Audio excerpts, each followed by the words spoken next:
Ya lo saben, el último domingo de octubre, además de elegir los integrantes del nuevo Parlamento, los uruguayos definirán si aprueban o no la reforma constitucional impulsada por el PIT-CNT para cambiar el sistema jubilatorio. Los aspectos más populares de la papeleta son ampliamente conocidos: bajar la edad jubilatoria a 60 años, igualar jubilaciones y pensiones al salario mínimo nacional, eliminar el pilar de ahorro individual del sistema.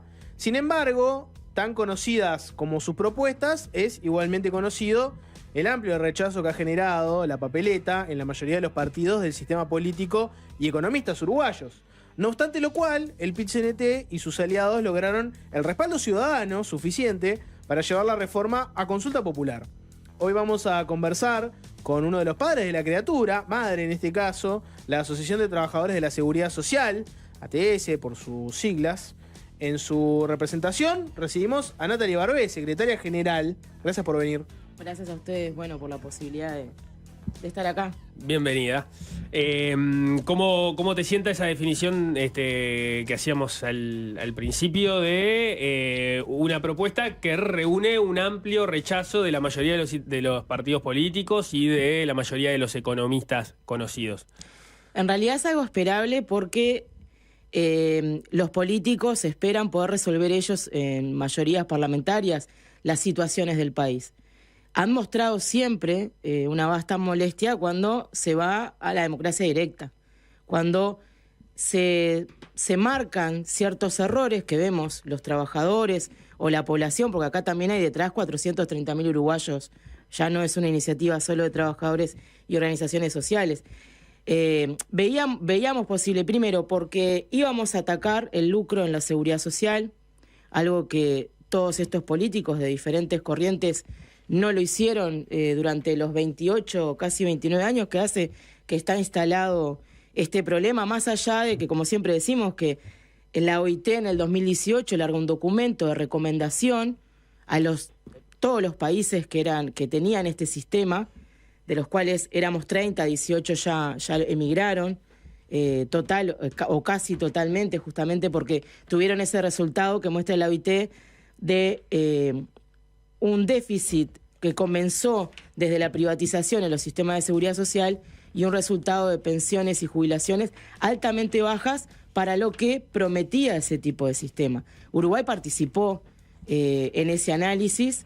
La única reforma que se realizó, o intención de reforma, fue cuando se le habilitó a los cincuentones, justamente por la pérdida que le generaba, un error de redacción de la reforma que tenía Saldaña, la posibilidad de poder salir del sistema. Hoy tenemos otra reforma vigente, que es el artículo 8, que esta última reforma hace que caiga un beneficio muy importante que tenían los trabajadores que aportaron durante estos 28 años a la SAFAP, o por lo menos 22, que son entre 40 y 50 años, que al caer ese artículo lo que hace es que pierdan la mitad de su jubilación en el BPS. Si vos te afiliabas voluntariamente a la FAP, marcando el artículo 8, lo que hacía es que tu jubilación en el BPS fuera una prestación y media. Al caer este artículo hace que sea una sola prestación. Por eso se habilitó, pero todavía no se ha puesto en marcha, lamentablemente. Nosotros creemos que es por la falta de personal que siempre reclamamos en el Banco de Previsión Social. Ya hace un año que casi de esta reforma y todavía no se habilitó el asesoramiento para que estas personas que tienen un detrimento altísimo, pierden media jubilación cuando hace 28 años que están aportando con esa promesa, puedan salir de este sistema que los está perjudicando actualmente. Ahora podemos entrar en ese punto, pero me quedo con lo primero para ir desgranando algunos asuntos. Lo que ustedes plantean es, los países que fueron hacia pilares de ahorro individual han terminado volviendo, y la OIT lo desaconseja, ¿no? Eso es el planteo que ustedes La hacen. OIT aconseja el volver al sistema estatal. Ahí está, porque ahí hay algo que por lo pronto Saldaña lo explica distinto y me interesa ver cuál es la visión que tienen, que es lo que dice Saldaña es, en realidad la recomendación de la OIT es ir hacia sistemas multipilares como el que tiene Uruguay, es decir, los países que se quedaron en un régimen enteramente de reparto intergeneracional como el que tenía Uruguay antes de la reforma, que vayan que agreguen un pilar de ahorro individual, y los países que fueron estrictamente o exclusivamente al pilar de ahorro individual, que vuelvan a tener una parte en pilar de reparto. O sea, quedarse en el punto medio en el que está Uruguay en este momento, o que está desde la reforma del 95. Sí, en realidad yo los invitaría. Es de libre acceso el documento. El documento da indicaciones para cada país. En nuestro país habla justamente de cómo aumentaron los costos de administración del Estado, de un 6% a un 18%, la baja altísima que hubo en la remuneración de pensiones y jubilaciones, el déficit que creó el sistema. Yo creo que son números que cualquier ciudadano puede entender perfectamente. A mí... Claro, pero no plantea que Uruguay deba atravesar un cambio de diseño como el que tenía, o como el que tiene. Lo plantea a través del diálogo social. ¿Ah? Nosotros justamente no esperamos al diálogo social porque creo que los tiempos de diálogo social ya pasaron. Tenemos una reforma que afecta muchísimo más al trabajador, no solamente por el aumento de la edad jubilatoria, que nos parece que en un país donde ayer, por ejemplo, hablaba con los trabajadores del transporte, que nos decía es imposible para nosotros seguir trabajando sentados en el medio de transporte con más de 60 años, incluso a los 50.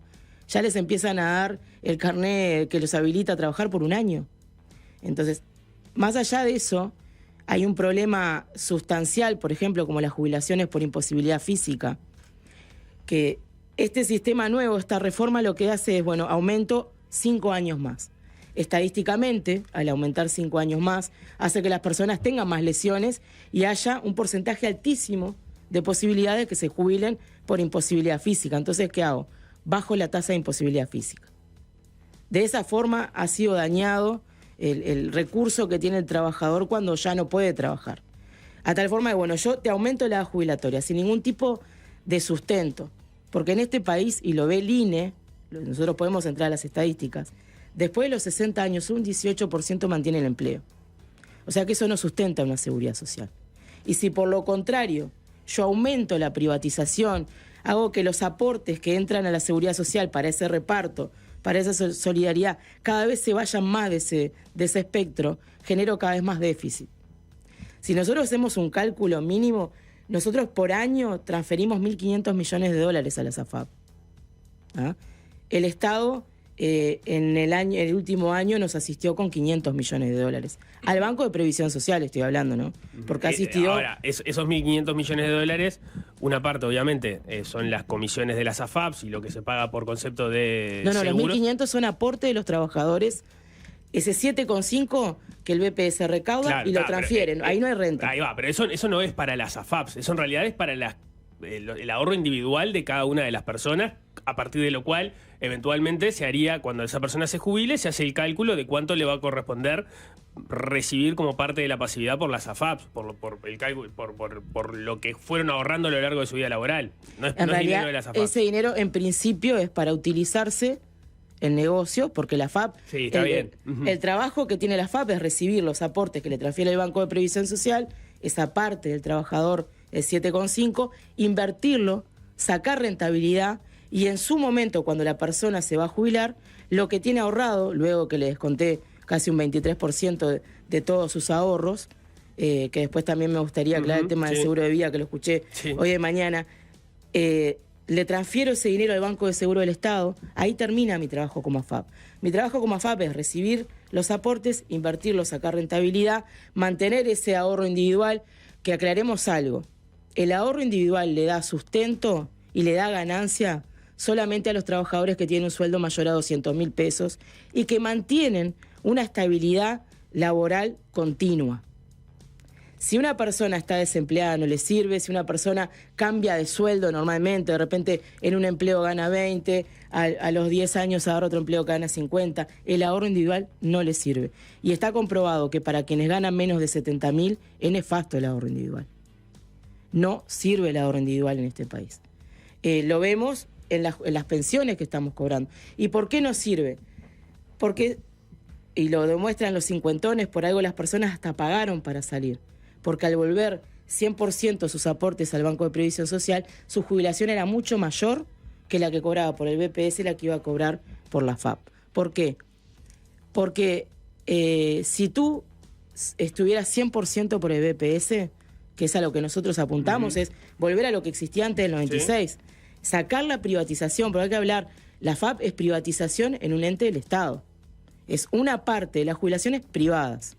Volver al 100% estatal, la persona recibe una jubilación mejor. Y también si se enferma, se le brinda una jubilación por imposibilidad física. Y también si se queda hasta hoy sin trabajo con 57 años, se le daba un subsidio transitorio hasta los 60 porque se entendía que no iba a conseguir trabajo. Hoy eso se cambió a los 63 porque se aumentó la jubilatoria a los 65. Algo mágico pasó, que a los 57 no conseguías trabajo, pero ahora el problema es a los 63. Más allá de eso, el BPS te da jubilación por imposibilidad física, te da subsidio transitorio, pero no te cobra ningún seguro de vida. No te saca un 16,6% de tus aportes todos los meses para poder brindarte ese beneficio. En este caso, entramos de a poco en la discusión a propósito del financiamiento. O sea, la lógica en la que, digamos, vos decís, los cincuentones es el caso que demuestra que las AFAPs pagan poco porque les sirvió basarse al régimen anterior en lugar de seguir... Incluso pagando. Incluso pagando porque se les descontaba un 10%. Ahora, en realidad, en general, los cambios se hacen justamente por presiones de sostenibilidad del sistema, entonces hay una lógica implícita de que de algún lugar, digamos, alguien va a terminar perdiendo ahí, ¿no? O sea, digamos, todos perdimos. Yo que no soy cincuentón, que soy más chico, y seguramente vos también, terminamos recibiendo jubilaciones peores a la previa del cambio de sistema. Eso está implícito en la discusión, ¿no? Porque si no, no se haría el cambio. Lo que llevó el cambio de régimen, y ahí me interesa ver tu visión al respecto, pues hay una discusión sobre el pilar de ahorro individual y otra cosa es sobre el lucro en el ahorro individual, o sea, la forma que adquirió el ahorro individual en nuestro país, que es el de las AFAPs.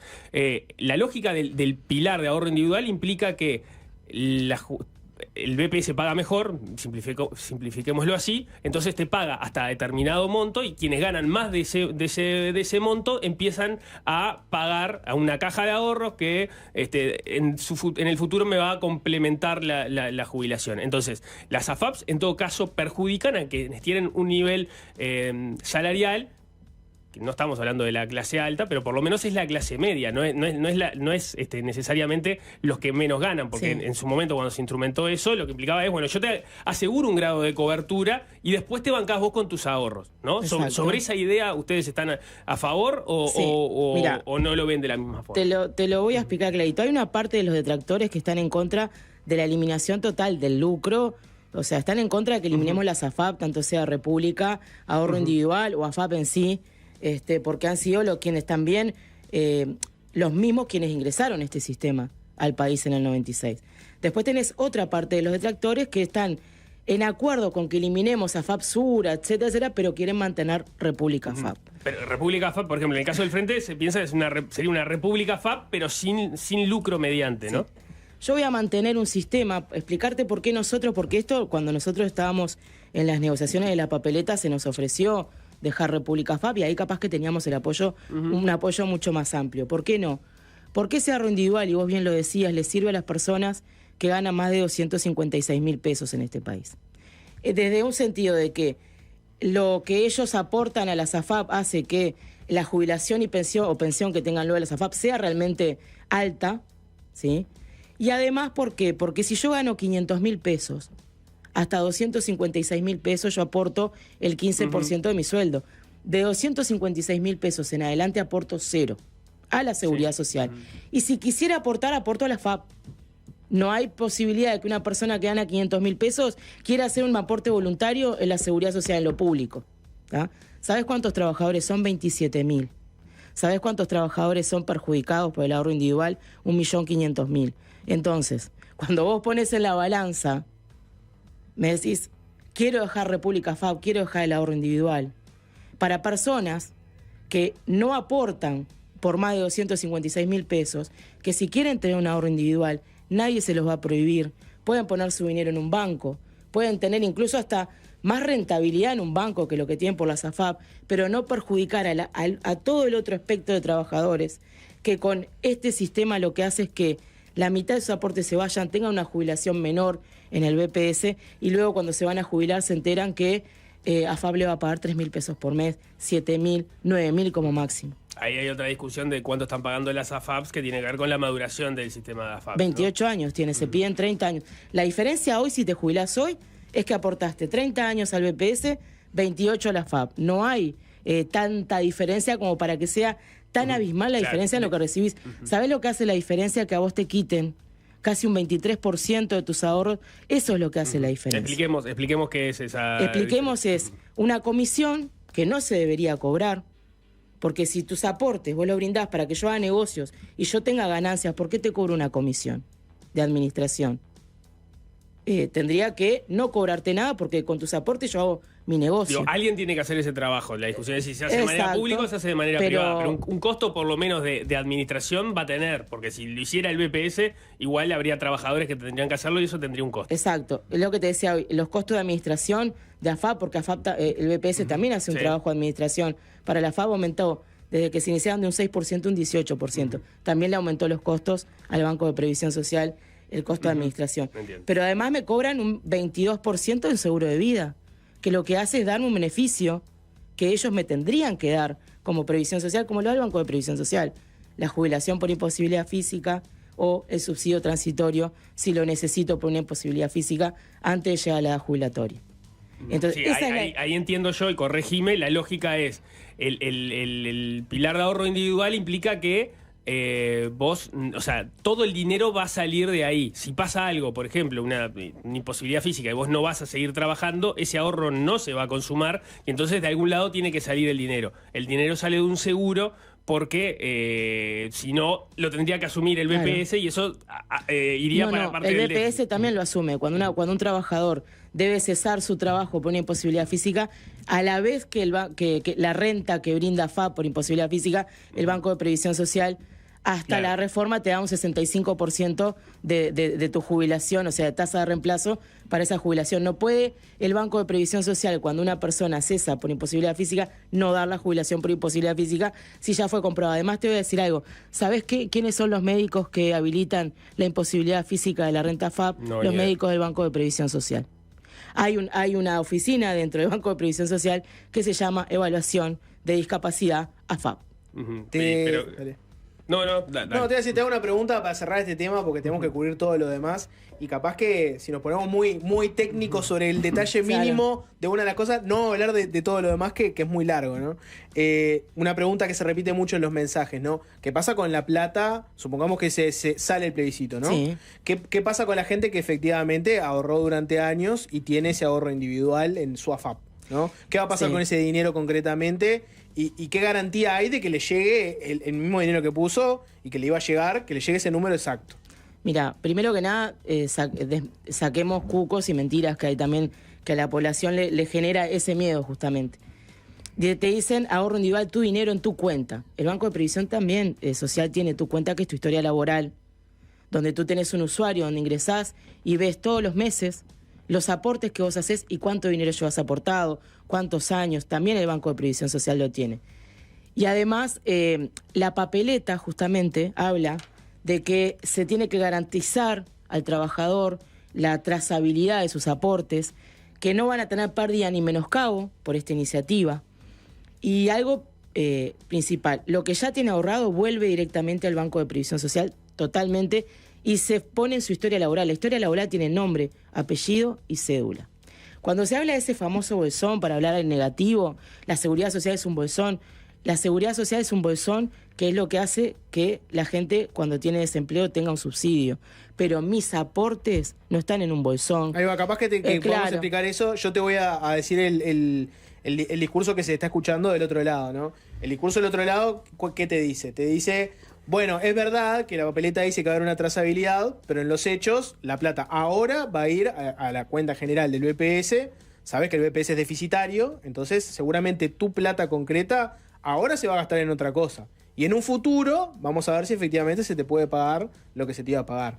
No es que vos vas a tener una cuenta individual donde sacaron la plata de un lado y entró a otra. No, en realidad va para el BPS y esa plata se va a gastar ahora en lo inmediato en otra cosa. Sí. Ese es el argumento que se escucha del otro lado como para decir, está bien con lo de la trazabilidad, pero en los hechos la plata esa no va a ir para tu cuenta.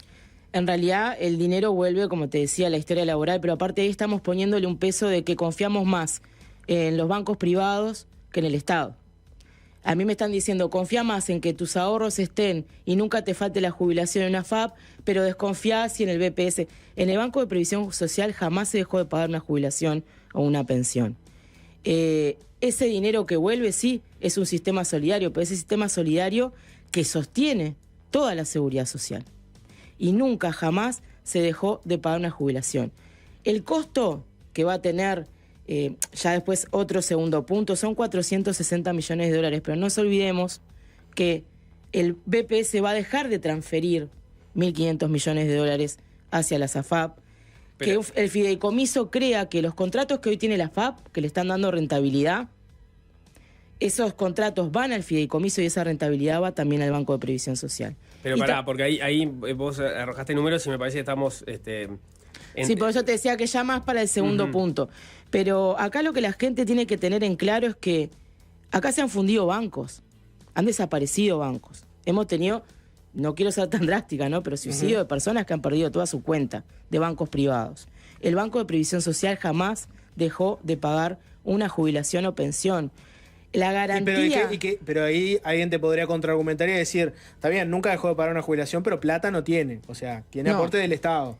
Plata el BPS tiene. con la plata propia que entra por el sistema que tenemos ahora solidario, no le da para pagar la jubilación. Tiene que haber aportes del Estado extra. ¿O no es tan así? No es extra. ¿Cómo en realidad, el sistema de seguridad social... ¿Es autosustentable el sistema que tenemos ahora sin aporte o no es? Y mira, desde su inicio... En la Constitución dice que la seguridad social se sustenta por los aportes de los trabajadores, los aportes de los empresarios y el aporte del Estado. Son esos tres pilares que tienen que mantener nuestra seguridad social.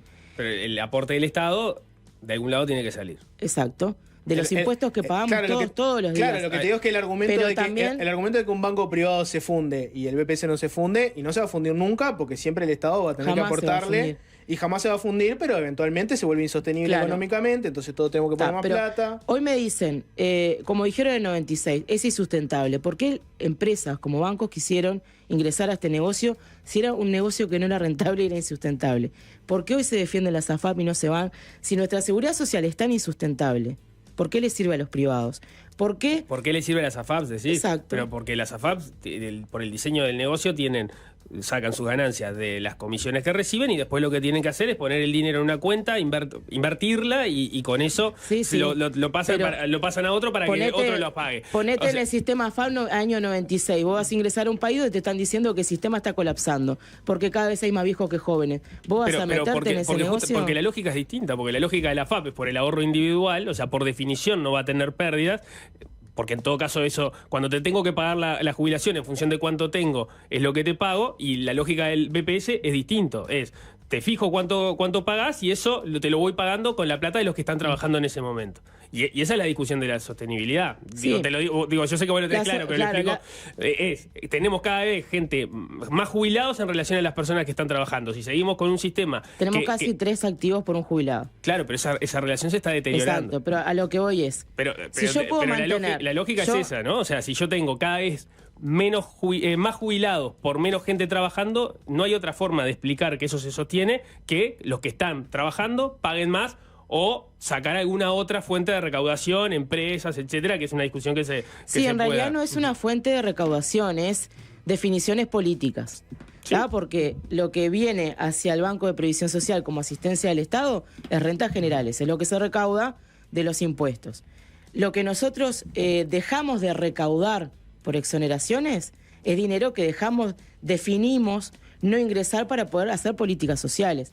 Si el día de mañana el Banco de Previsión Social, pongámosles que por el plebiscito, ¿tá? Más allá de que el CIMBE cuando hace su análisis tanto para la reforma 20.130, la 1996 e incluso nuestro plebiscito, dice que esta reforma que nosotros impulsamos, el plebiscito, durante los próximos 20 años no tendría un impacto negativo diferente al que tiene la 20.130 y que tuvo la 16.713.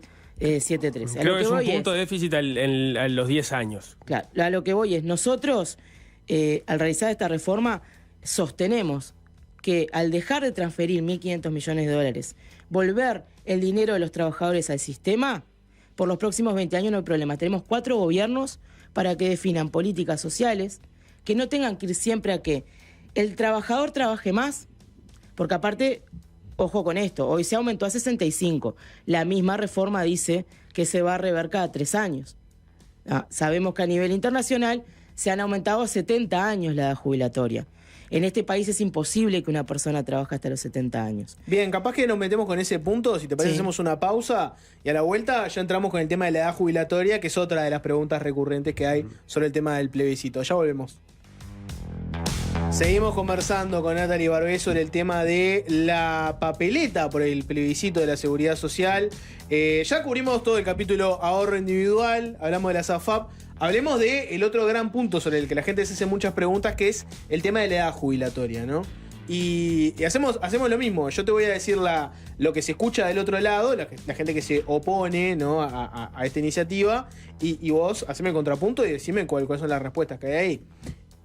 Te diría que hay como 2 argumentos en contra de la propuesta para fijar en la Constitución los 60 años, ¿no? Un argumento es como más de forma y otro es como más de contenido. El de forma, el argumento sería algo así como poner esto en la Constitución es algo, por lo pronto, complicado para futuros gobiernos que pueden querer mover esa aguja de un lado o para el otro, y ahora van a estar atados de mano. En la Constitución, por lo general, ese tipo de paramétricas así no hay, no encontrás. Encontrás cosas como mucho más abstractas en la Constitución o más generales. Ese sería el argumento de forma, ¿no? Y el argumento de contenido podría ser, hoy en día, si te fijás, la gran masa trabajadora de clase media baja para abajo, en realidad ya no se están pudiendo jubilar a los 60 años. Entonces fijar a los 60... no solo no te resuelve el problema que tenés ahora, que es que la mayoría de los trabajadores de bajos ingresos ya no se pueden jubilar a los 60, sino que a futuro lo haces peor, porque en realidad no van a tener ninguna solución a su problema. Capaz que le solucionás a alguna gente de clase media alta para arriba, pero en realidad la clase baja, el trabajador, hoy ya te dice no me dan los aportes para jubilarme a los 60. Y como la última, tenés un argumento más técnico, que no sé si vale la pena mucho entrar en ese, pero está el que te puede decir, mirá, la dinámica del trabajo están cambiando.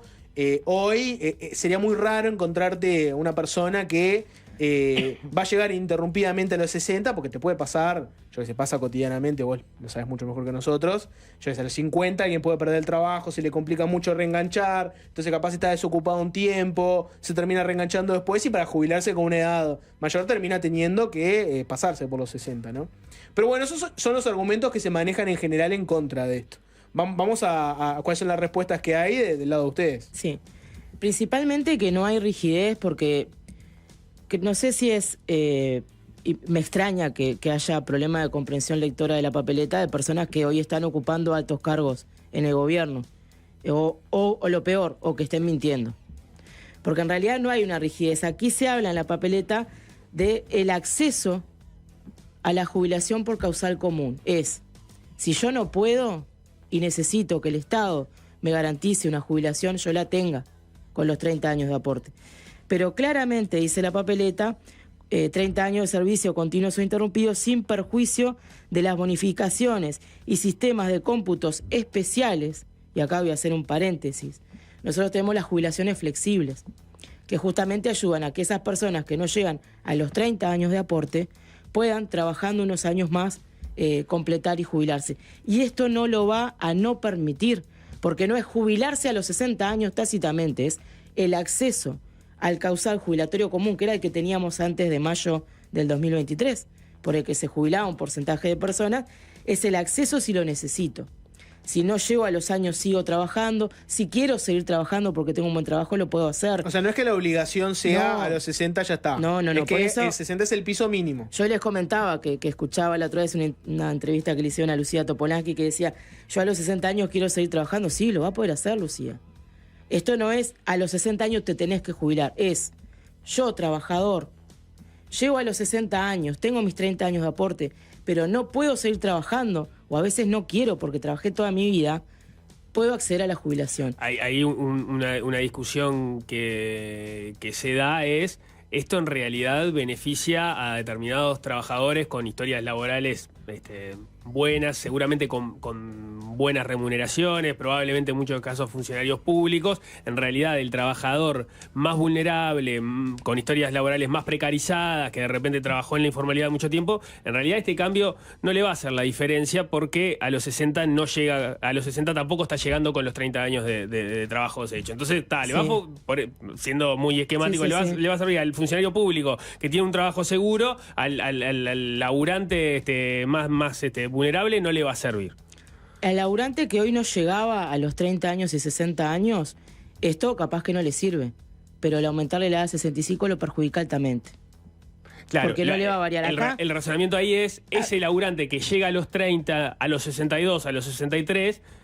sí, verdad, le quedan 2 años, pero no es el que va a ser favorecido con esto. No, porque con la jubilación flexible, que ahora se cambiaron los parámetros al aumentar la edad jubilatoria de 65, vos con 62 años de edad y 28 te podías jubilar. Y si sos mujer y tenés hijos, se te descuentan esos años también.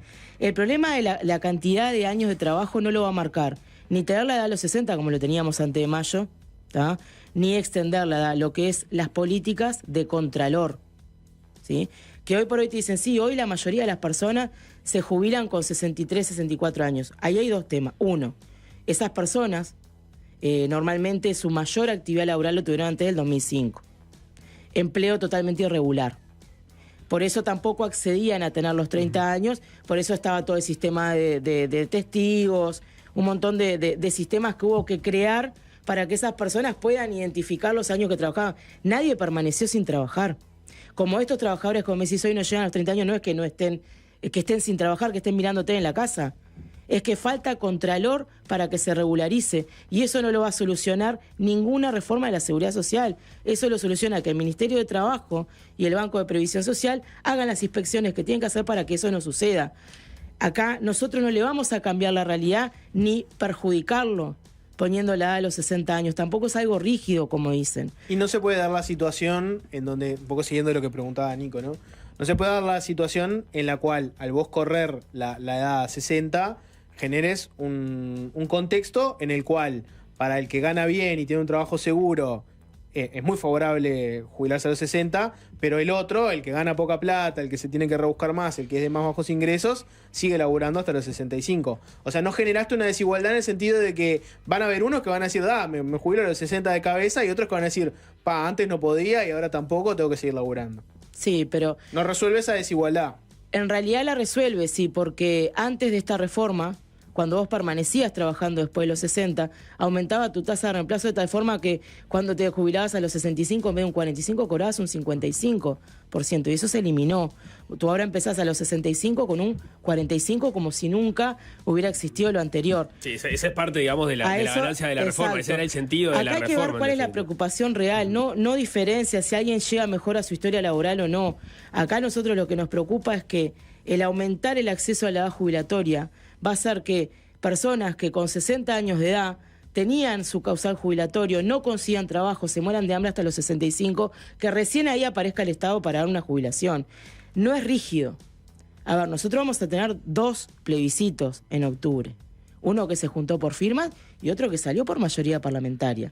O sea que si en algún momento algún gobierno decide que es necesario aumentar la jubilatoria y se dan las condiciones, puedes largar un plebiscito y consultarle al pueblo. Lo que los parlamentarios ven rígido es no poder tomar las decisiones por mayorías parlamentarias y por acuerdos de mayoría. Bien, es que lo decía el pueblo. Pero además, también, al no ser obligatorio, no hay ningún tipo de rigidez. Es que si yo no puedo trabajar más y podía jubilarme a los 60, que me pueda jubilar, y no es ajeno a nosotros. Parece que estamos hablando de que algo nunca ha existido. Eso era hasta mayo de este año. Todo lo demás, de que el gobierno incentive, como incentivaba, que hasta los 65 años terminabas ganando un 12% más de lo que era tu jubilación, se puede realizar, y eso la papeleta no lo impide. El problema es que queremos sacarle responsabilidad al Estado y hacer que la jubilación sea algo cada vez menos tangible, lo que también va a generar más irregularidad. Pues yo te digo a vos, hoy le decís a un chiquilín de 25 años, yo empleador, escúchame Juan, vos te vas a jubilar dentro de 40 años, te pago la mitad en blanco y la mitad en negro, te va a decir que sí. Cuanto vos más dejás más largo es el acceso a un respaldo de jubilación, la gente lo va desestimando cada vez más, y eso es a lo que se quiere llevar no solamente acá en este país, es a nivel mundial. En el momento que yo ya no puedo producir, tengo 60, 62 años, ya no puedo trabajar más, el Estado no se hace cargo de mí, me hago yo misma cargo. Y si cobro bien, me genero mi propio ahorro individual, y si no, bueno, me arreglo como puedo. Esas son las políticas que vamos, y por eso nace este plebiscito. Te llevo medio rápido porque antes que nos quedemos sin tiempo, otro punto más, ¿no? El tema de equiparar jubilaciones, pensiones al salario mínimo nacional. El clásico argumento en contra lo que te va a decir es: bueno, vos podés hacer eso, pero en los hechos tenés un problema, y es que la determinación del salario mínimo. Podría llegar el día de mañana un gobierno que diga: bueno, dale, cumplo con la ley, entonces los mantengo igual, pero te los plancho y el salario mínimo te lo bajo, y entonces con eso me arreglo mejor las cuentas públicas, ¿no? Sí. Por eso que vos decís, que es interesante lo que planteas del rol del Estado, etcétera. El día de mañana puede venir un gobierno que entiende que el rol del Estado es distinto y puede decir: no, bueno, vamos a bajarlo porque no dan las cuentas públicas, y yo en realidad estoy bancando todo un sistema que es insostenible, o tengo otra prioridad y es la primera infancia. Si miro, hay un 2% en la pobreza, en la vejez, hay un 20% en la primera infancia, la plata la quiero centrar acá. El día de mañana te puede pasar eso. ¿Cuál es el argumento con el que ustedes se defienden de que alguien les diga: che, equiparar esto no tiene sentido porque te bajo el salario mínimo y se acabó? No, lo que nosotros decimos es que es raro que políticos estén diciendo eso cuando hoy existen los consejos de salarios. Hoy la mayoría o casi todas las actividades que se dan en este país regulan su sueldo, su mínimo ingreso, por el Consejo de Salarios. Y casi el 90% es más alto de lo que es el salario mínimo nacional. ¿Qué gobierno tomaría una medida tan neoliberal y tan restrictiva de congelar por años el salario mínimo nacional solo para que no aumente las pasividades cuando no tiene un sentido? ¿Por qué? Apenas se establece el plebiscito, yo marco el piso que es nuestra intención, es que las jubilaciones y pensiones tengan un piso digno de ingresos para que el jubilado y pensionista pueda vivir, no para enriquecerse. Ni siquiera esto va a hacer que puedan vivir dignamente, pero por lo menos que levanten un poco ese índice de miseria en el que están viviendo. Al año de estar jubilado o estar pensionista, las jubilaciones, y lo dice también la papeleta, aumentan junto con los trabajadores de Administración Central por el índice medio de salario. O sea, al año la jubilación ya está arriba del salario mínimo nacional. Entonces, pero pará, te hago una pregunta porque no entendí una cosa. Vos estás planteando que sería muy difícil que un gobierno haga esto. ¿Está lleno en el mundo de gobiernos? ¿Pero con qué sentido? Si la jubilación... Te digo que, o sea, estamos discutiendo algo que ocurre en la realidad. Hay gobiernos que llegan y dicen: no me dan las cuentas públicas. Hablemos con números. Ajuste y bajo Hablemos todo. Hablemos con números. Salario mínimo nacional hoy 22.268. La persona se jubila, su jubilación es 2.268. Ese es el salario mínimo decretado. Inmediatamente al año la persona le sube la jubilación.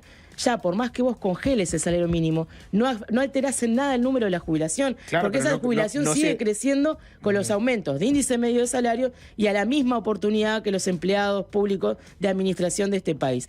Eso es otra forma de generar terrorismo, porque vos como gobierno, si ya manteniendo en 22.268 no cambió nada, porque ya la jubilación subió, no voy a bajarla. La referencia va a servir por única vez porque después ya va a ir a caballo. Es un piso de ingreso mínimo. Caballo del índice. Claro, ¿y qué gobierno que no va a incidir en ninguna jubilación porque ya la jubilación subió y pasó el mínimo, va a tomar una medida tan restrictiva que lo condene a que no lo voten nunca más cuando no va a tener ningún tipo de resultado? Si a mí ya la jubilación al año me pasó a 23.000 pesos y no 22.268, ¿de qué le sirve al gobierno congelarlo? Bueno, con esa lógica podría presionar o tratar de que los aumentos salariales sean lo menor posible para que el índice medio de salarios aumente menos, para que no pase. Que creo que no nos vamos a desayunar con esto. El salario mínimo nacional, el aumento de las jubilaciones, la equiparación, sale del contralor y la lucha de los trabajadores, no lo regalan los gobiernos. Si eso sucediera, bueno, ahora no solo vas a tener a los trabajadores en la calle reclamando, sino también a los pasivos. Pero ya te digo, eso no va a suceder porque ya van a estar en un índice más alto que, aunque congelen el salario mínimo nacional, no va ni a perjudicar a los trabajadores porque existe el Consejo de Salarios y ya ninguna de las ramas está, incluso hasta el servicio doméstico está más alto que el salario mínimo nacional, ninguna rama está ni en el salario ni por debajo, ¿tá? Porque es por ley. se maneja por Consejo de Salario y ahí la pelea se da sindicatos-gobierno. Y por otro lado, si la jubilación ya aumentó y ya se me despegó el salario mínimo nacional, que yo lo congelé no tiene ningún tipo de sentido. Hay un punto sobre ese aspecto, el 6 de la papeleta, y es la discusión sobre si estamos hablando de jubilaciones y pensiones o jubilados y pensionistas, ¿no? Ya lo hemos hablado en otros kioscos. La papeleta es muy clara que dice ninguna jubilación ni pensión podrá ser menor al valor del salario mínimo nacional. Ustedes, sin embargo, discursivamente hablan de que son los jubilados y los pensionistas, pero se puede dar el caso de jubilados que reciban más de una prestación y ahí entra la discusión. Si son jubilaciones y pensiones, ese jubilado que recibe más de una jubilación debería recibir entonces, supongámosle, 2 salarios mínimos si tiene 2 jubilaciones. Es lo que en el pasa mínimo. hoy, Nicolás. Si yo trabajo, me jubilo por industria y comercio, que son los que mayormente acceden a la jubilación mínima, y fallece mi esposo, a mí me dan una pensión por sobrevivencia mínima. Ya existe eso. Pero ustedes hicieron la diferencia, ¿sabes cuál va a ser la diferencia? 3.428 pesos. Pero por la cantidad de personas involucradas. Son jubilaciones. ¿Sabes por qué? Si yo pongo... Pero ustedes discursivamente han sido muy claros en que hablan de jubilados y pensionistas y no de jubilaciones y pensiones, que es lo que dice la papeleta. Al menos desde ATCS no. Siempre defendimos, la papeleta lo dice. Ninguna jubilación ni pensión podrá ser inferior a un salario mínimo nacional. Eso hoy existe. ¿Y sabes qué existe también? El evitar inequidades por ley. Yo, si tengo el mínimo 18.000, como te decía, por mi jubilación y fallece mi esposo, me van a dar una pensión y también va el mínimo. Hoy existe, hoy pasa.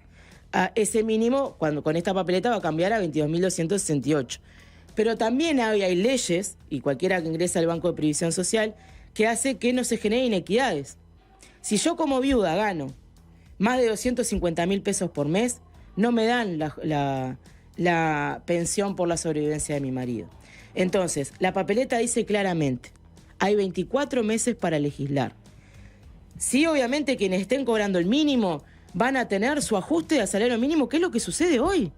Hoy, cuando una persona cobra 2 prestaciones, cobra 2 mínimas. Pero los cálculos en función de esa diferencia varían sustancialmente y esa discusión ha estado planteada. Nosotros mantenemos... En el debate Mieres-Andrade, por ejemplo, coincidieron en que ahí había una diferencia y que el cálculo te podía llevar o a $1.000 millones o a los 460 que hablan ustedes. Mirá, los $1.000 millones que hablan también en esa proyección que hizo el BPS también confunde lo que es la papeleta. Habla también de una retroactividad de todos los jubilados de los últimos 10 años porque estaban en el sistema, entonces eso hace como unos 500 millones de dólares.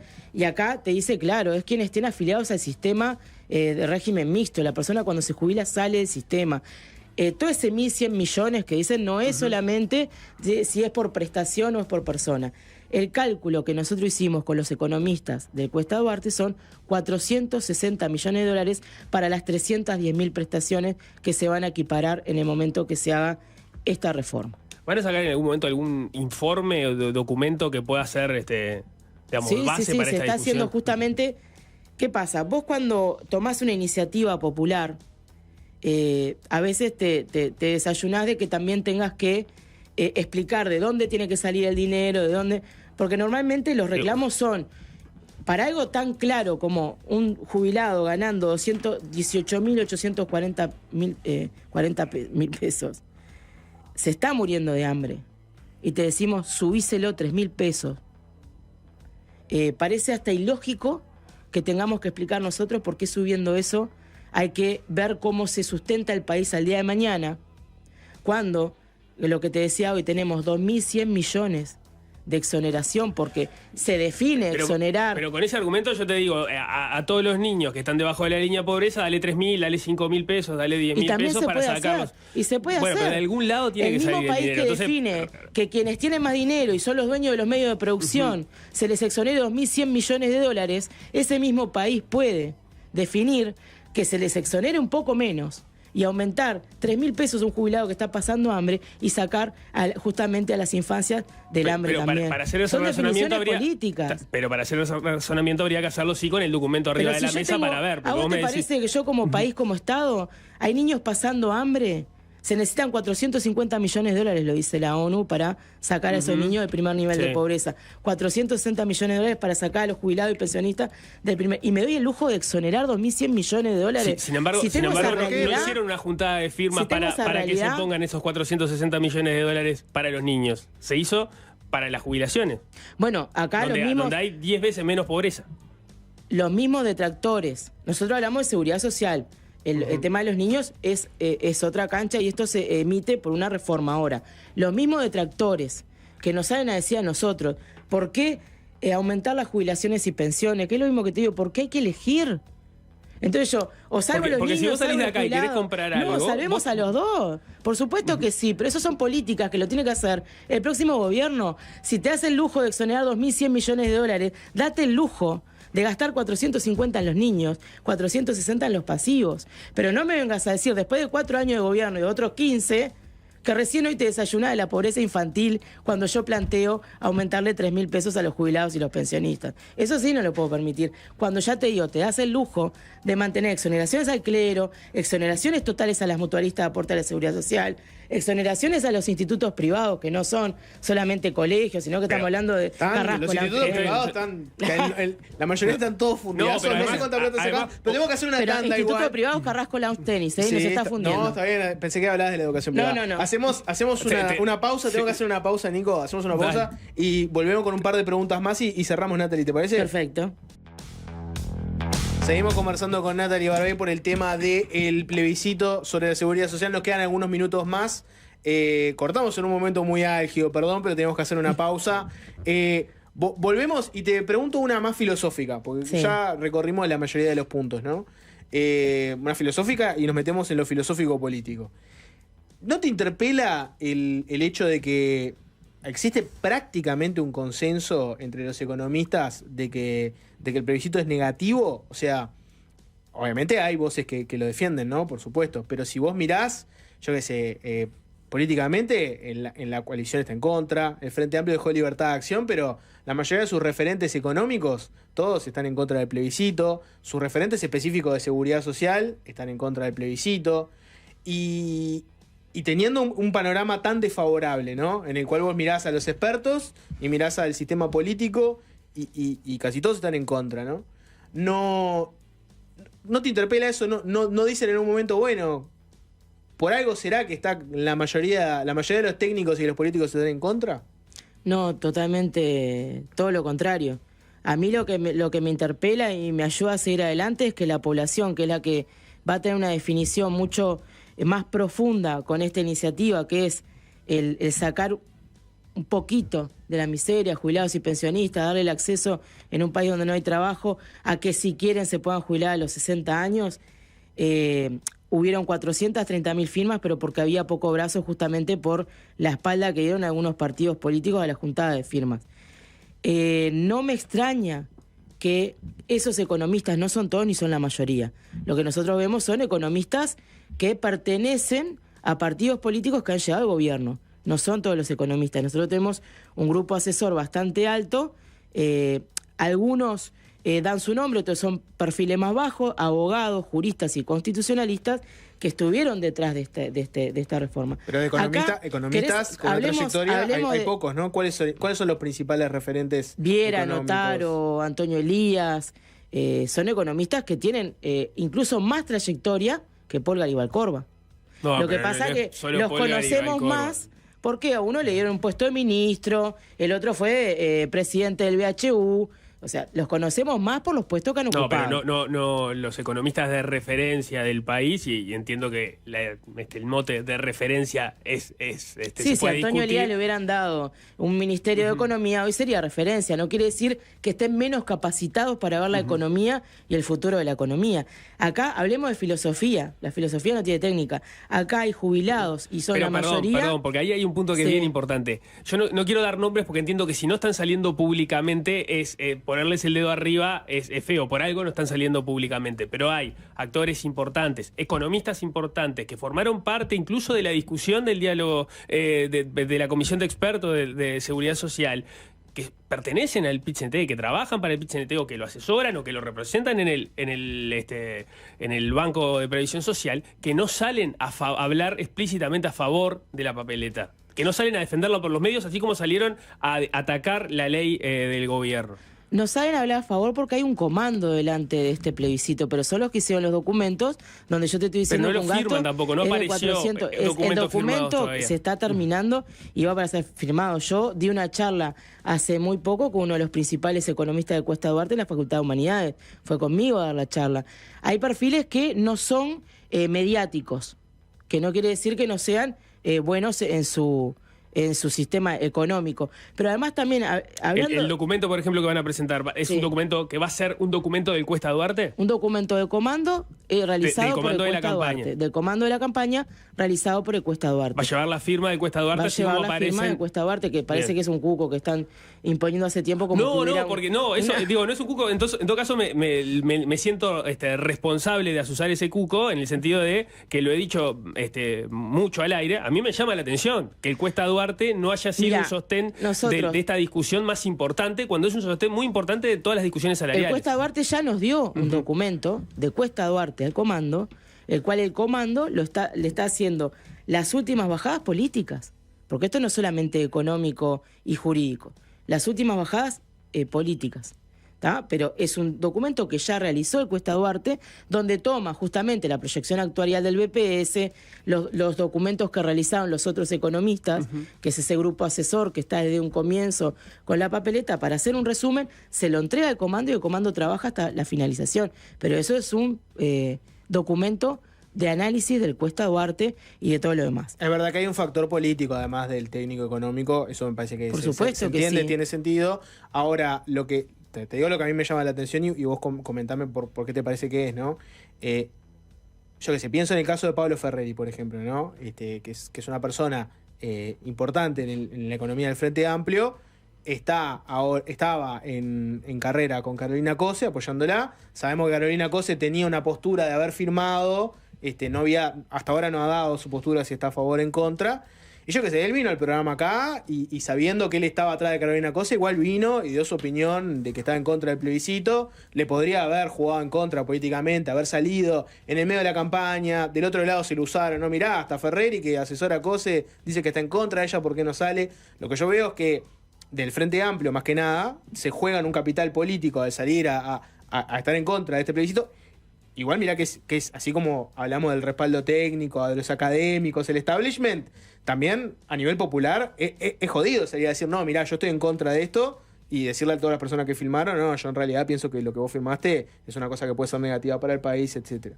¿Por qué si de un lado tenés gente que arriesga tanto, del otro lado te cuesta salir a por lo menos firmar ahí, decir, no, soy el economista del Cuesta Duarte que apoya esto, hágame una nota? Pero eso de que Cuesta fue algo que se creó y que después se popularizó, que no es real. A ver, nosotros ya teníamos... No es así, nosotros ya teníamos un documento, te explico los pasos. Sí. Un documento hecho por los economistas, juristas, incluso hasta Juan Cereta en la parte, y Dick March en la parte jurista, que no era del Cuesta Duarte, que se lleva y nos sustentábamos con ese documento. Y en un momento empezó este fantasma de que ¿por qué no hay un documento de Cuesta Duarte? Ya teníamos un documento hecho por técnicos. Entonces ahora se le pide a Cuesta Duarte justamente por todo para salir a responder. Que salieron, pero no es que hasta ahora ellos no se animaron, no quisieron. La duda sobre el Cuesta Duarte fue algo porque... Al contrario, o por lo menos en mi duda periodística, ¿no? O sea, yo empezás a escuchar argumentos de muchos economistas que están en contra de la reforma y bueno, vamos a escuchar la otra campana, vamos a ver los números de las personas que estuvieron trabajando en esta. Durante mucho tiempo no había nombres arriba de la mesa. Y los economistas obvios o los referentes obvios a los cuales ir a consultar no salían a hablar públicamente. Y algunos incluso reconocían que era porque tienen una postura en contra de la reforma. Entonces, ahí es cuando empieza la preocupación del que quiere entender. De decir, bueno, por un lado tengo mucha gente diciéndome que esto es una bomba en la macroeconomía uruguaya. Y por otro lado, los que habitualmente van alineados a las posiciones del PIT-CNT o pertenecen al PIT-CNT, no salen a hablar los que uno identifica como técnicos del tema. Bueno, ahí aparece la preocupación. Después aparecieron los nombres de Antonio Elías, Jorge Notaro y Carlos Viera. Perfecto, ahí se da una primera parte de la discusión y después se empezó a hablar de un documento del Cuesta Duarte, que eso es mucho más reciente. Y hubo un ruido, yo no sé si hay o sea, por un lado tenía entendido que Cuesta Duarte no estaba proveyendo insumos y no estaba elaborando un documento como tal. Esto tuvo una historia de avance y lo estamos tomando todo como si fuera la misma historia. La historia de avance primero empezó con no salgo a decir que estoy en contra porque no creo que lleguen a las firmas. Y salía muy pocos con el miedo a la expropiación, nadie hablaba de lo económico. Hagamos historia. Nadie hablaba de lo económico, ni tampoco pedía economistas detrás de la iniciativa. En diciembre, por ejemplo, apareció el informe de Simbe a propósito de eso. Que el informe de Simbe dice que este plebiscito durante los próximos 20 años tendría un impacto negativo mayor al que genera la misma reforma. Digamos, lo que dice es que a largo plazo tiene efectos muy nocivos. Lo que pasa es que vos al principio te estás trayendo una serie de activos de los ahorros de las AFAPs, te estás trayendo un pasivo más grande, claro. Al principio, como te traes la montaña de guita, perfecto. Claro. Ahora, te estás trayendo una deuda más grande que la tenés que ir pagando. Esto es como una carrera de obstáculos. Empiezo con la expropiación, no puedo con la expropiación, empiezo con lo económico, no puedo con lo económico, empiezo con el sustento técnico y empiezo a generar fantasmas de si ciertos economistas. Esto es como una barrera de valla. Acá lo que nos está diciendo es... Vos lo ves como la reballa, lo que dicen es tiene un montón de problemas. Es lo que te dicen. Vos escuchaste a Delgado, Mieres, Manini, que ahora hicieron esta iniciativa de ir contra el plebiscito, que también ahí Delgado, que me extraña, si quiere ser candidato, di al disparate de que si la plata ingresa al BPS, después no sabemos qué pasa, ahí no hay control ninguno. El Banco de Previsión Social es del Estado, y los directores que va a tener el Banco de Previsión Social los va a poner él si llega presidente para ejecutar. O sea, es un disparate. Pero más allá de eso, ¿han dicho no estoy de acuerdo con aumentar las jubilaciones y pensiones? No. Han hablado de una catástrofe. Ninguno dice la verdad. Acá, si nosotros hubiéramos dejado República FAP, teníamos a la mitad del aparato político, como les gusta decir, a favor. Y si no hubiéramos tocado la FAP, capaz que ninguno se ponía en contra.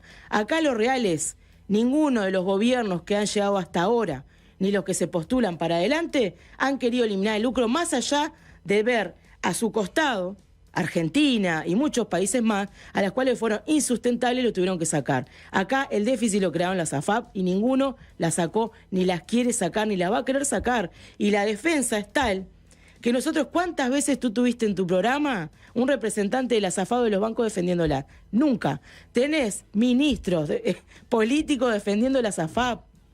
Ya ni necesitan ellos defenderse. Acá los políticos defienden el lucro en el sistema y no dicen la verdad. Nadie dice, no quiero que se aumente la jubilación y pensión porque sabe no lo vota nadie. Nadie dice, no quiero eliminar las AFAP porque para mí es un negocio. ¿Sabes por qué? Porque la mayoría de las obras que han hecho para hacer campaña electoral, de te arreglo la carretera, de te da un puente, lo hacen con la plata de las AFAP. Entonces, cuando ellos salgan a decir la verdad, se van a terminar todos estos miedos. Nadie dice la verdad. Me dicen, se va a terminar el país, voy a fundir un país por 460 millones de dólares, no le puedo aumentar a los niños, hay que elegir la pobreza. 4 años de gobierno, de este último gobierno, 15 del anterior, y hoy preocupa la pobreza infantil. Y sigo, es lo que te decía hoy, si yo tengo niños muriéndose de hambre y jubilados pasando hambre, no me puedo dar los lujos de exonerar a los que tienen más y no revisar las exoneraciones. Vos podés exonerarle, o dejar que el patrón pague la mitad y no pague un 1% más, que generaría un buen sustento para nuestro país, si tenés niños muriéndote de hambre. Son lujos que no te puedes dar, porque la exoneración es lo que no ingresa al Estado para poder cubrir el hambre de los niños y el hambre de los jubilados. Entonces, si yo me doy el lujo de no ingresar ese dinero, cuando está pasando esto, tengo que ver bien qué políticas sociales quiero desarrollar y cuáles son los problemas reales políticos que tengo para seguir exonerando a los que más tienen y seguir manteniendo un país donde los niños y los viejos mueren de hambre. Bien, Natalie Barbé, secretaria general para Montevideo de ATS. Nos quedamos sin tiempo, muchas gracias por la nota. Gracias a ustedes. ¿Das debates? Si en algún momento se arma un debate, Con quien ¿estás? quiera, me encanta. Perfecto, te anotamos entonces. Voy a leer el libro igual antes, por las dudas. El libro es al lado, perfecto. Hacemos una tanda y ya volvemos. Fácil desviarse.